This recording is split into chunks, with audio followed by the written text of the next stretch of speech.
Welcome, guys. I'm Tanner Kuhn, and today I have with me Andrew May, who is a rock star himself in a band called Stadium Drive. He plays the guitar, he sings a little bit, he plays the keyboard, just about anything you can imagine in a band he can do. So we brought Andrew in today to ask him some questions and see what does it take to create a song. A lot of people think it's very easy to create a song. Some people think it's very difficult. So I want to get some expertise information and see how hard is it to create a song and what all goes into creating a song. So Andrew, you've had your fair share of songs that you've written and released. Can you tell me, how does one start to write a song? Where do you begin? Do you begin with the lyrics? Do you begin with the genre? Do you begin with the instrumentation? When you go to write a song, do you have a certain formula? How do you start to write a song? It's always almost just one chord. Just one chord that just sounds beautiful or cool or angsty, whatever. It doesn't really matter. Yeah. Just one chord is going to be the one, and that's usually going to be the chord that you use the most in the song, and it's going to probably end up determining the key of the song or whatever. Yeah. I mean, it's going to be the main point of the song is that chord, at least for me. So once you find that chord, I guess, how would you find your next chord? Do you just kind of play around till something sounds pretty? Is there certain types of music theory you need to understand to be able to create a song once you have that foundation chord? Well, with rock, almost everything is taken off of that first chord, and we're gonna call it the one, and then there's always the one and the five. So if you're going to take that one chord and you're going to think, okay, well, what is the five compared to that one chord? And start seeing, are those two going to sound good together? If they do, well, then you've found your key, you've found probably the genre, you've found pretty much everything, and you can start hearing the thing in your head. So what do you typically hear? Like, what do you listen for when you have that chord, you're looking and seeing if that sounds right? If it doesn't sound right, what are you listening for specifically? Or are you just kind of trying to keep a very open mind and just let the song kind of guide you?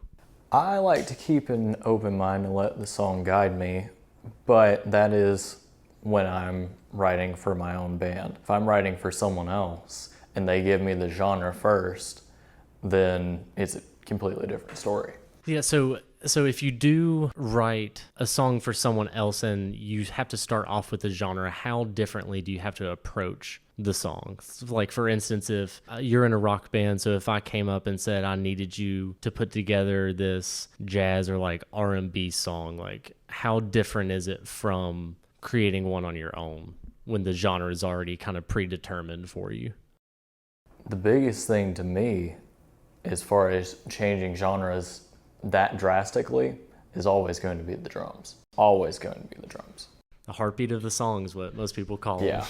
it's the truth. I mean, if you take the same chord progression and start swinging on the drums, then there you go. There's your jazz right there. Yeah. I mean, you can take your so-called jazz chords and play just straight four on the floor, and it's still going to sound like a rock song. Take Stone Temple Pilots for that matter. Or Ringo was real. Well, I'll say early Ringo kind of did that, but another one is like Lars Ulrich. He's famous for the boom, cat, boom, cat, just throughout, or AC/DC. I can't remember their drummer's name, but just that, yeah, very basic beat. Most people have heard it. It's called the Boots and Cats beat, but it's just very straightforward, boots and cats and boots and cats. So that is the foundational drum beat I've always heard of. Is there ever a certain type of, so let's say, for instance, when you create a song and you found your chord and you found your other chords, how do you start thinking of the drums? Do you kind of like to get down and play them yourself? Do you already kind of have a drum track in your mind once you have the chords? How does it kind of come to you to come up with the drums for the song? A lot of it is how I come up with the rhythm on the guitar, because I write everything on guitar. And whenever Dave Grohl did that interview where he's talking about, he's looking at the guitar as a drum set, And I will think the same thing as the fatter strings as the kick, and the higher strings as cymbals and things like that. It's very true though, because as a drummer, you'll notice that a lot of, or at least I have, and that's kind of what I normally base if I'm playing for a song. What I base my drum beat on is I listen to the bass, but I mainly focus rhythmically what the guitar is doing.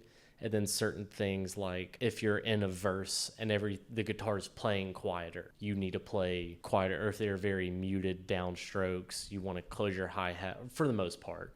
You want to close your hi-hat, and then when the song's big and open and just those big open chords, you're normally on the ride or open hi-hat. So that, to me, guitar and drums have always gone very hand in hand, and I don't think a lot of people think that they do. At least to me, I always hear most people trying to tell me that it's just the drums and the bass, and that's the only thing the drums go based off of is the bass. And I'm like, but to me, the drums are more of a bridge between the guitar and the bass. They kind of like listen to the rhythm of the bass and kind of the riff that it's playing, but then trying to follow the dynamics of the guitar. So you have your chords, you have your drum beat. What do you do next? Do you like to go vocals? Do you like to do bass? What do you like to do after you have those two established? I almost always like to do the vocals last. And that is so if the bass ends up being a really cool bass line, then I can rip that off for the melody too. And so I can kind of play off of whatever the bass is doing. And a lot of people think like that, like Black Sabbath is notorious for doing that. But another thing that I like to do is play with effects pedals. You throw a chorus pedal on something and it's instantly going to sound better to me. A lot of people disagree with that and they're like, oh, that's just 80s. That's just going to sound like the 80s. I'm like, no, I disagree with that. So for anyone that doesn't know, can you describe like what an effects pedal is or what effects do to a song? Like when you put effects on a guitar track or a vocal track, like what is that for people that don't know what that is? For the easiest thing to think of is in early 1940s jazz, you have cut mutes for trumpets. Yeah. And one of the first effects pedals is the wah pedal. And that's doing the exact same thing as that cut mute was doing. If you kind of cock your hand back and forth with that cut mute, then it's going to make that wah, wah, wah kind of sound. And people still use that in jazz all the time, but they just found a way to basically cut off the treble in your guitar and make it just bassy, and that's where that wah. And also, I think one most people would probably associate with effects that they recognize as a good old distortion effect. For anyone that doesn't know what distortion is, if you've ever listened to any type of heavy metal or like really heavy rock, the guitar being like, that's distortion. Versus when you listen to John Mayer and it's very clean and very pretty, that's undistorted. Most of his songs, I'm sure he probably has somewhere he has a distortion pedal on there, because that dude is insane. He's so insane. But so then you have your effects down. Do you like to put any effects on your bass? Do you like a clean bass tone when you go to write a song? What do you like to do? I love clean bass, and I think that effects pedals on bass should be used only when needed.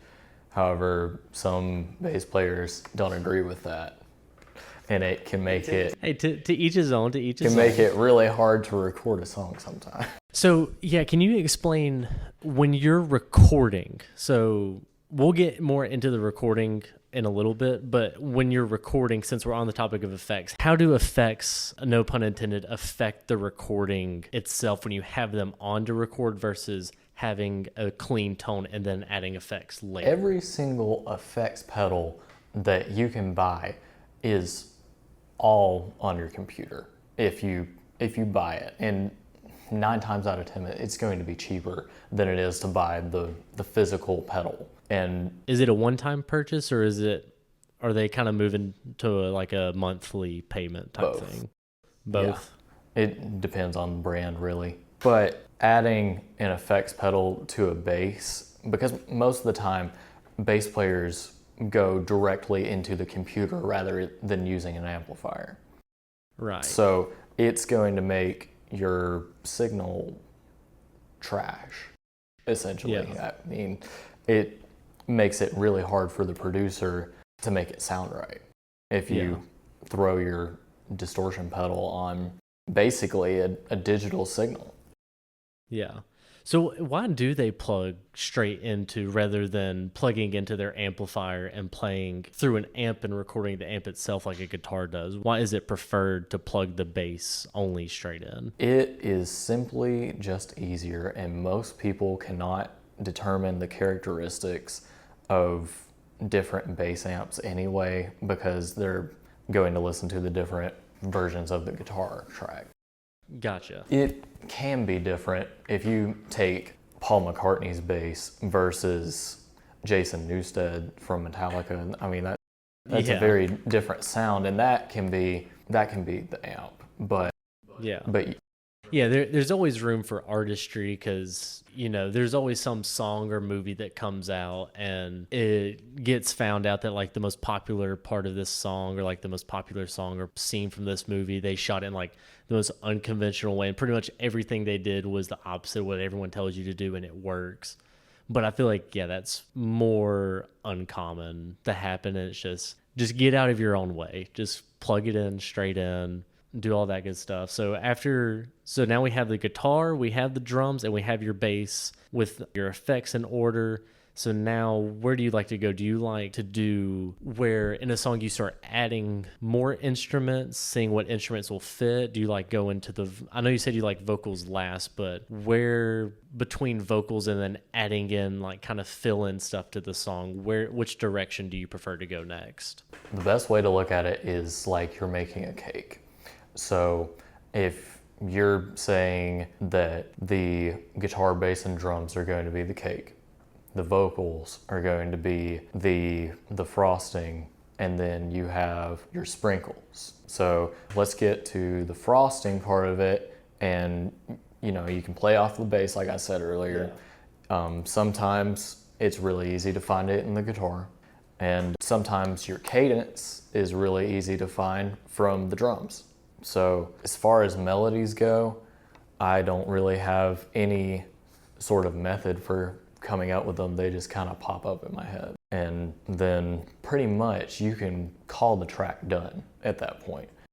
Yeah. But that's kind of what people would call like your demo track of like just your raw vocals, guitar, bass, drums, and like your effects and stuff on your pedals you probably have clicked on, but no like additional stuff, not a lot of production, high level production I'll say into the song. It's more of like a rough draft. Once you get to that point, you can call that done, and you can start seeing how much space you have left over for maybe a second guitar part or a steel guitar part or a fiddle or that's common down here. Harmonica. I guess some people would also say, how do you know which instrument is right to put in that fill-in spot? Kind of that like either the rhythm section of guitar, like whatever that kind of dead space that next instrument's going to fill. How would you know what's the right instrument? Do you just kind of experiment? Is there a process you should go through? How do you know which instrument's right to choose? I think there's two things. You experiment, always experiment. Amen, brother. Because you never know what you're going to figure out sounds cool. And you may end up being the first person to ever do it. And you may change the world doing it. You never know. But also know your history. Always know different songs from the time that recorded music. And this includes just paper writing, your classical, all your Baroque period stuff. Know it. Because, I mean, you don't hear it much anymore, but you never know when the harpsichord's going to be the coolest thing in the track. Yeah, we're going to get off topic just for a second because I do want to ask you, how smart did those guys have to be back then? Like Bach, Beethoven, especially like, because I don't think a lot of people realize how, I guess when they came in, it was just kind of being more refined and like societally used widely, but how smart did they have to be to do all that? Because there wasn't a lot of orchestrated music at this time. Like it didn't exist. It's like, what kind of, like, I don't even understand how they have the brain capacity to understand music that deeply to where they can just write it down and know what it's going to be. Like, Well, part of it is because they created it. They created sheet music as we know it today, and it hasn't changed since Mozart and yeah. all those guys. It's still the exact same way. It's the same, I mean, apart from different styles of writing it based on country and time itself, it's still going to be your lines and spaces and Yeah. treble and bass clef. And Who wrote the first sheet music? I don't know if you know that answer or not. I don't know the answer, but I bet it was Kanye West. I bet that's who it was. But so far we now have your guitar, we have your drums, bass, vocal, and I can't remember what did we say about picking the right instrument? Like you just kind of experiment always. You said like know your sound. I think that most people kind of do that of when you go in to write a song, especially once you get to that point. I feel like most of that stuff kind of sticks out, or you're already kind of getting ideas of what to put in where and just kind of trying to keep a very open mind. So we'll say you have the rough draft down. Now comes the fun part of actually trying to find a studio, record in the studio. So well, I'll say two things. How do you find a recording space? And we'll say if you can't afford a recording space because they can get very expensive very quickly, what other alternatives or methods would you give to getting a good recording of their song? you can do almost any kind of recording now at your house. It's incredible, really, because long gone are the days of giant mixing consoles going into tape recorders. Yeah, you go walk in the room, you've got the 35-foot long mixing board. It's got 800 different channels on it. You've got to mix all, and yeah, I'm glad those days are far behind us. However, I don't think that music sounds the same anymore because of it. And sometimes they will create plugins, which are just effects as well, just on your computer, and they don't sound the same. Even still, like if you take it's a version of the consoles from Abbey Road. Yeah. It's not going to be the same thing as really being there and using their tape machines in their console. Yeah. There's a warmness that digital cannot recreate, at least not yet. I think it's coming though.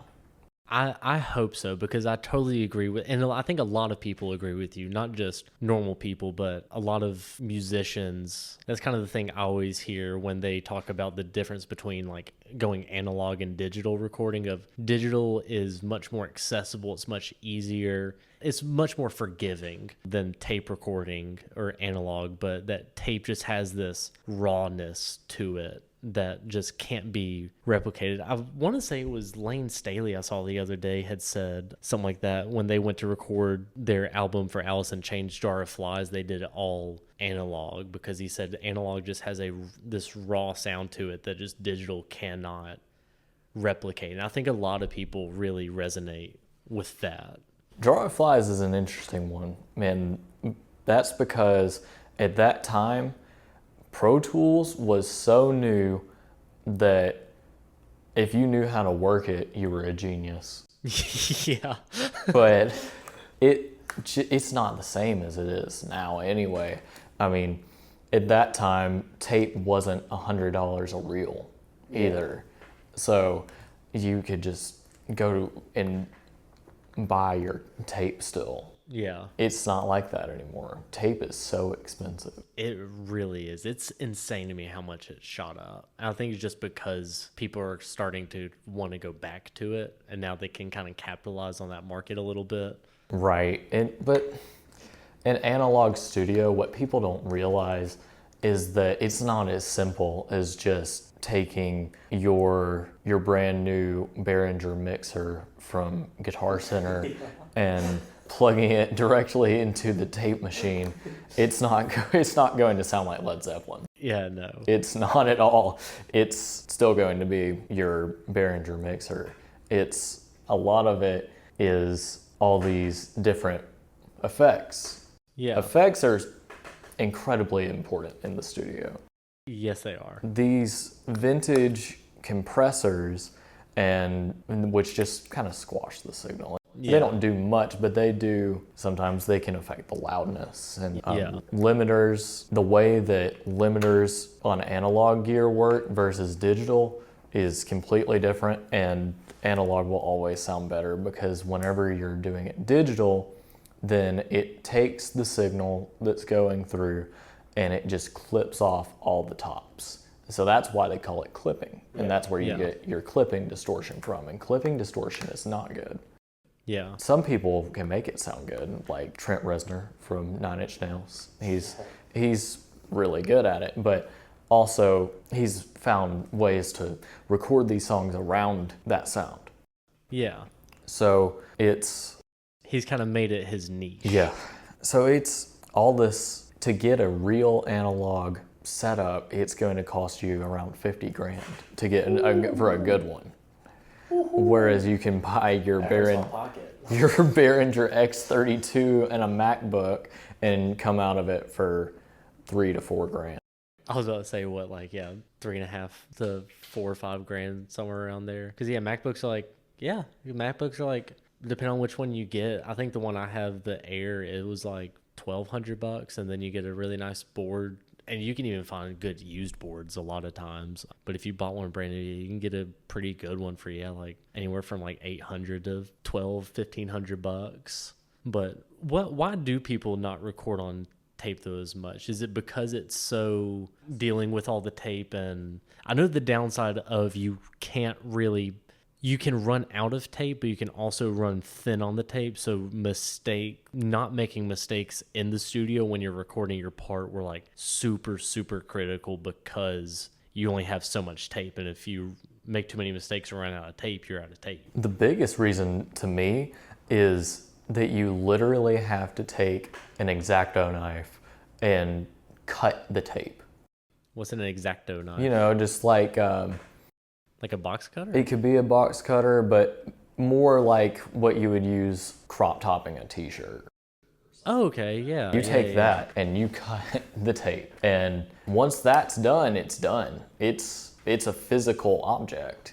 You can't just put it back together. Once that tape's done, if you don't get it in the exact right spot, you're done. Yeah. How do they transfer the audio waves onto physical tape like that? I don't think I've ever really understood or asked anyone like how they do that. They were just like, they record it and it goes on tape. And I'm just like, oh, cool, sweet. I'll never ask questions ever again. I honestly couldn't tell you. I could tell you how they do it on vinyl all day long.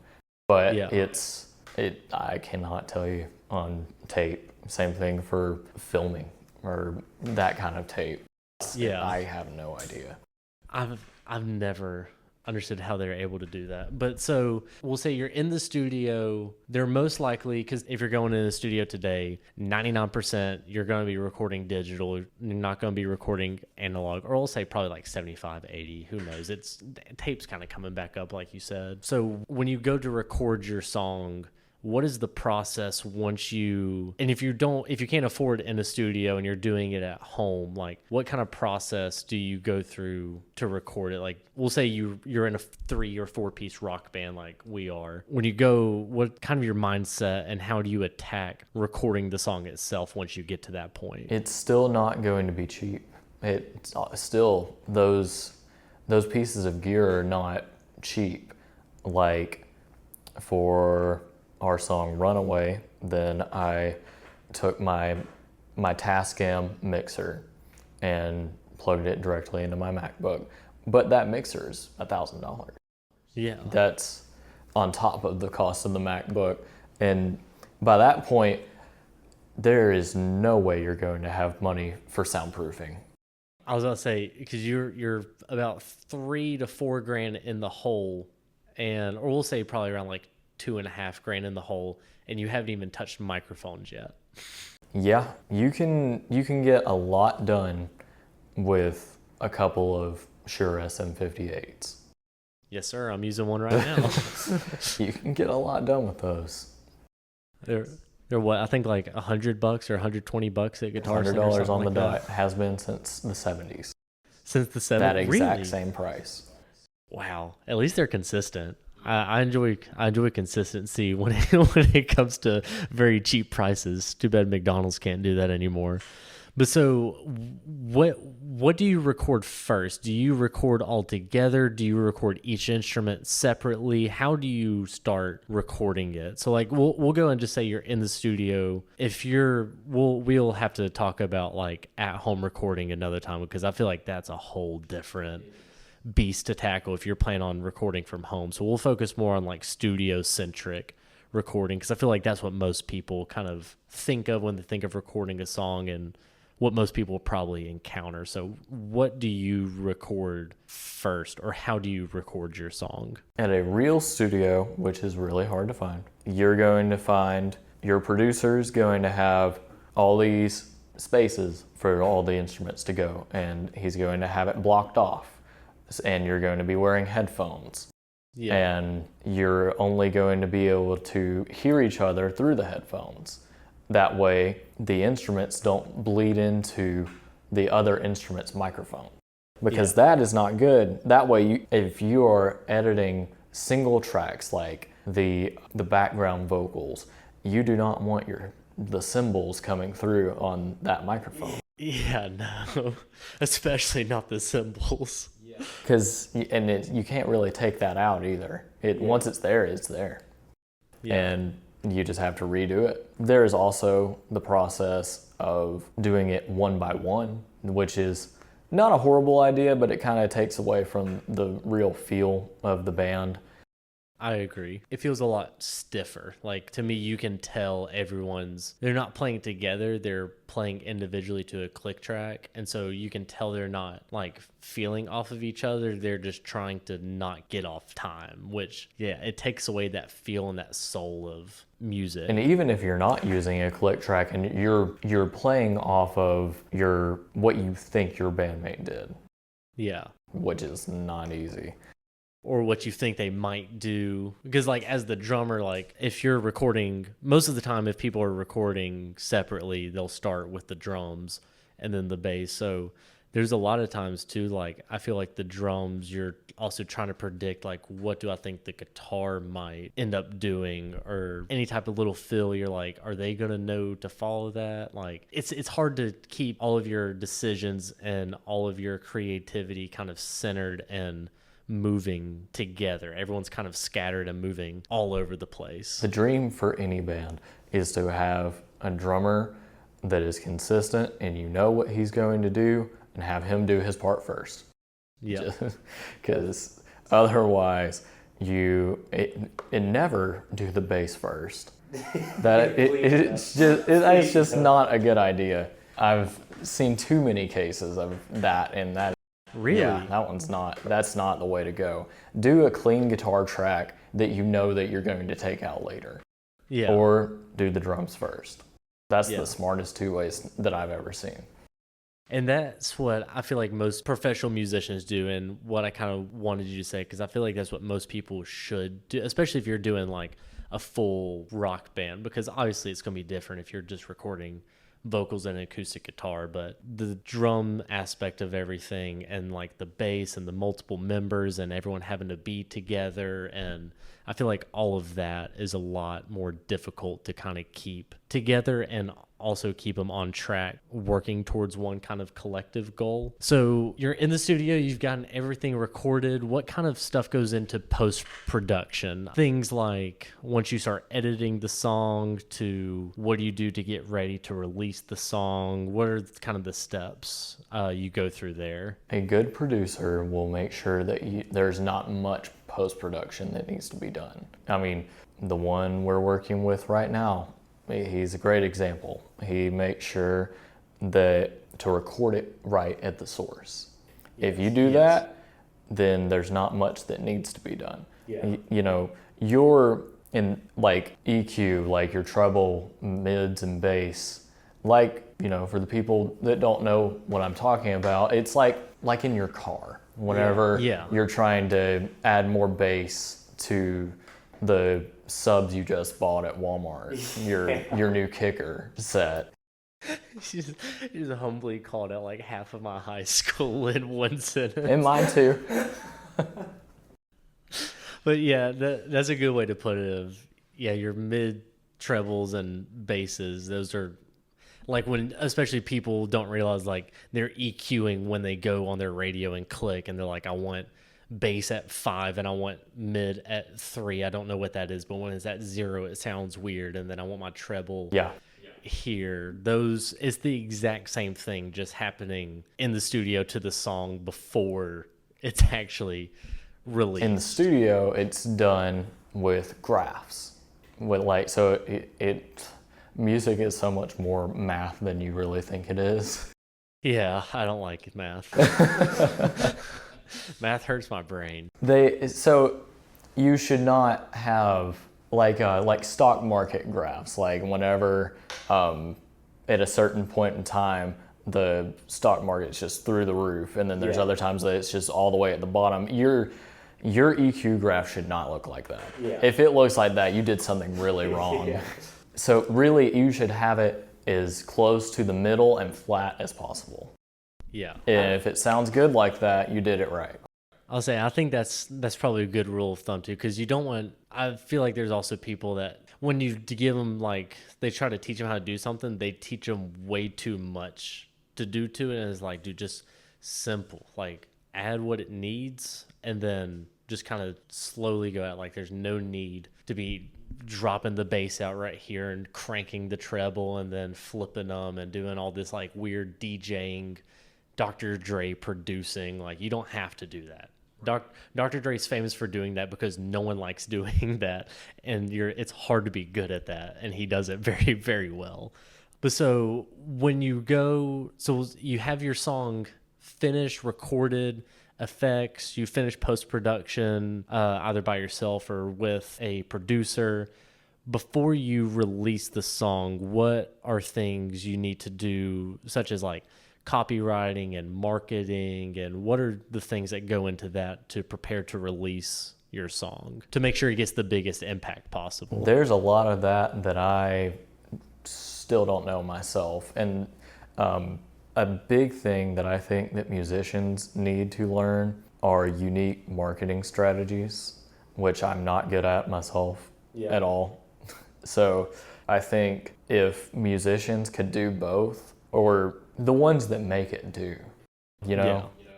I feel like nowadays too, everyone's kind of forced to be a good marketer to even have a fighting chance, because you can't just have music now. You've got to have videos, and you've got to have a social media, and you've got to have a Facebook, and you got to do all these things. And it's a lot more than just music now.